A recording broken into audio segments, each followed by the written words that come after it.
अस्सलाम वालेकुम नाजरीन, मैं गुफरान बिन याकूब कासमी। नाजरीन, दारुल उलूम देवबंद आते हुए नरसिंहानंद सरस्वती को मेरठ पुलिस ने हिरासत में ले लिया। चाय और नाश्ते से इस्तकबाल किया गया, 3 दिन तक निगरानी में रखा गया। बुध के रोज मेरठ पुलिस ने इस गेंडे को दारुल उलूम देवबंद जाने से रोक दिया और मेरठ पुलिस ने इसे हिरासत में ले लिया है क्योंकि यह अपने हामियों के साथ दारुल उलूम देवबंद के मौलानाओं के साथ ग़ज़वे हिंद पर बातचीत के लिए देवबंद आ रहा था। इसी दौरान प्रतापपुर से पुलिस ने इसे रोक लिया है। उसके बाद पुलिस इसे थाने ले आई। इन्होंने इसे तकरीबन 1.5 घंटे तक यहाँ बिठाया और आम पूछगछ की। इस दौरान पुलिस एहलकारों ने इन्हें चाय और नाश्ता दिया, फिर बाजार से मिठाई मंगवाई जिसकी वीडियो सोशल मीडिया पर वायरल हो रही है।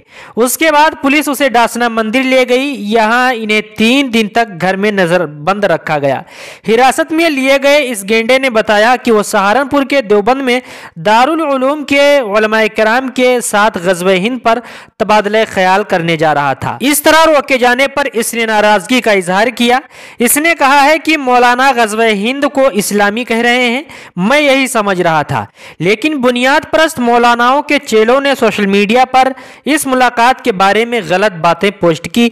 इसकी वजह से पुलिस को लगा कि मेरे वहां जाने से माहौल खराब हो जाएगा। नाज़रीन, इस रिपोर्ट से मुतालिक आप क्या कहना चाहते हैं कमेंट करके जरूर बताएं। मुख्तसर वक्त में बड़ी खबरें पाने के लिए हमारा चैनल गुफरान बिन याकूब कासमी को जरूर सब्सक्राइब करें। अस्सलाम वालेकुम रहमतुल्लाहि व बरकातुहू।